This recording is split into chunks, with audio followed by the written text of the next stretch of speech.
लंबा पतला बिना चेहरे के ब्लैक सूट पहने हुए इंसान जैसे दिखने वाला एक साया। अगर आपका उससे सामना हो जाए तो वो आपकी ज़िंदगी का आखिरी पल होगा, और वो है स्लेंडर मैन। नमस्कार दोस्तों, मैं हूं हरदीप और आप देख रहे हैं माइथो साइंस, जहां पर बात होती है मिथ्स, फैक्ट्स और साइंस की।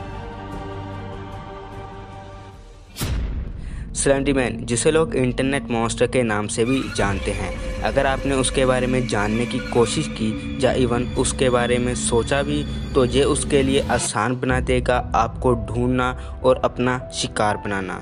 मैं उसके बारे में ये वीडियो बना रहा हूँ, इसका मतलब मैं ऑलरेडी उसकी नज़र में हूँ। स्लेंडर मैन अमेरिकन फोकलोर्स का एक ऐसा हिस्सा है जिसका 2009 से पहले कोई अस्तित्व भी नहीं था। स्लेंडर मैन इस मॉन्स्टर का जन्म हुआ इंटरनेट वेबसाइट समथिंग ऑफुल के एक चैलेंज से।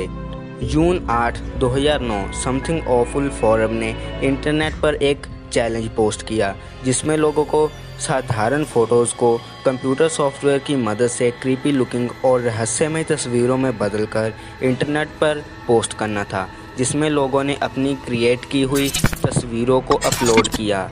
10 जून 2009 एक साइट यूज़र विक्टर सर्ज ने 2 ब्लैक एंड वाइट फ़ोटोज़ के साथ इस चैलेंज में रिस्पॉन्ड किया। पहली तस्वीर में हम देख सकते हैं कुछ बच्चे कैमरा की तरफ चले आ रहे हैं जो कि अनजान हैं उस परछाई से जो पीछे से अंधेरे में छुपी हुई उन पर नज़र बनाए हुए है। दूसरी तस्वीर में हम इस साए को थोड़ा और क्लियर देख सकते हैं जिसमें बच्चे एक प्लेग्राउंड में खेल रहे हैं और उनके पीछे पेड़ों के बीच से एक धुंधला लंबा पतला अजीब सा साया उन्हें घूर रहा है। इन तस्वीरों को पोस्ट होने के बाद एक ही रात में स्लेंडर मैन एक इंटरनेट सेंसेशन बन गया। लोग स्लेंडर मैन को लंबा पतला सफ़ेद स्किन और बिना चेहरे के ब्लैक सूट पहने हुए हर वक्त अपने शिकार की तलाश में भटकते हुए मॉन्स्टर के डिस्क्रिप्शन के साथ शेयर करने लगे। पर विक्टर सर्ज की उस पोस्ट को लोगों के बीच फेमस बनाने के पीछे था उन तस्वीरों के नीचे दिया गया टेक्स्ट जिसमें लिखा था, One of 2 recovered photographs from the Sterling City Library blaze, notable for being taken the day which 14 kids vanished and for what is referred to as the Slender Man. Deformities cited as film defects by officials. Fire at library occurred 1 week later. Actual photographs confiscated as evidence. Photographer Mary Thoms missing since June 30th, 1986.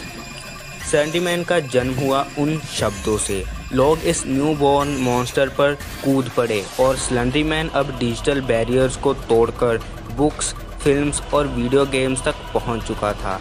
इस बात cigar नाम से एक और user की तरफ से और पोस्ट सामने आई जिसमें शामिल थी यूज़र की अपनी इन्वेस्टिगेशन और एक फिल्म प्रोजेक्ट।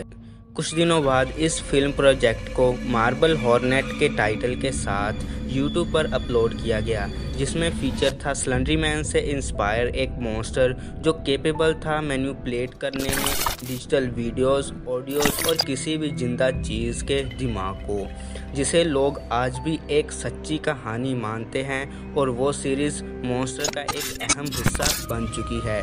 आखिर में ये सामने आया कि सिगार का असली नाम ट्रॉय वैगनार है और उसने ये फिल्म प्रोजेक्ट अपने कुछ दोस्तों के साथ मिलकर बनाया था।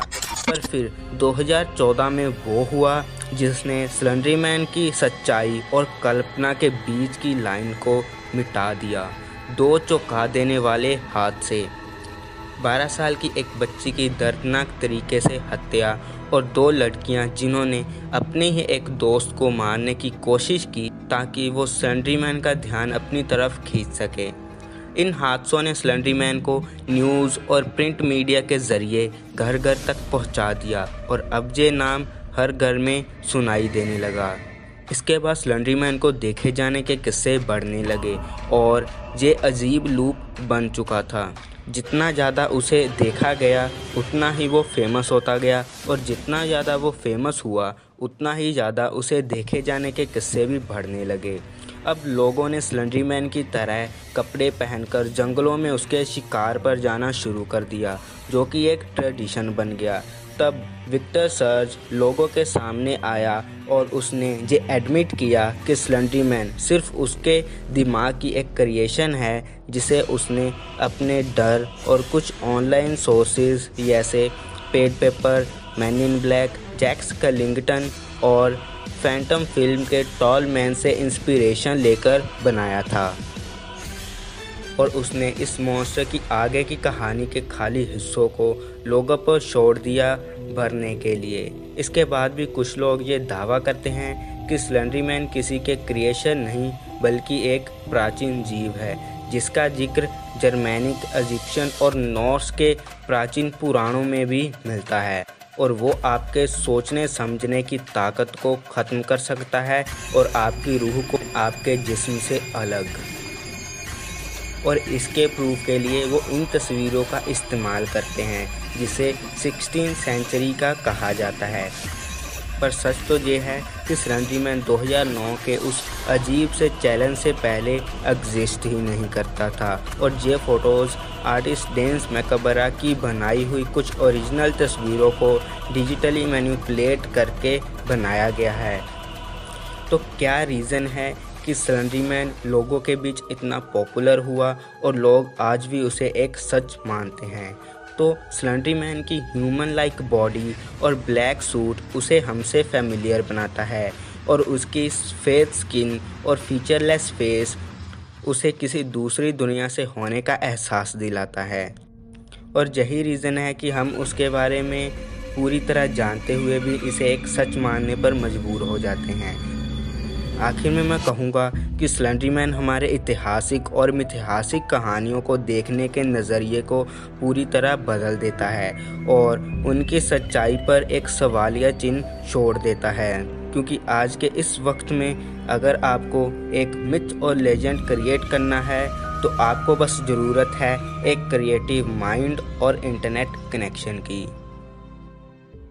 तो चलिए दोस्तों, आज की इस वीडियो में बस इतना ही। अगर आपको ये वीडियो अच्छी लगी हो तो इसे लाइक कर दीजिए और हमारे इस चैनल को सब्सक्राइब कर दीजिए, क्योंकि मैं जहां पर ऐसी ही साइंस, मिथ्स और मिस्ट्री से भरी हुई वीडियोस लाता रहता हूं।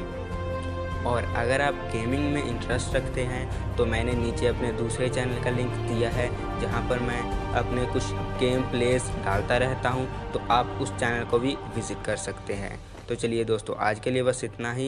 ये वीडियो देखने के लिए धन्यवाद।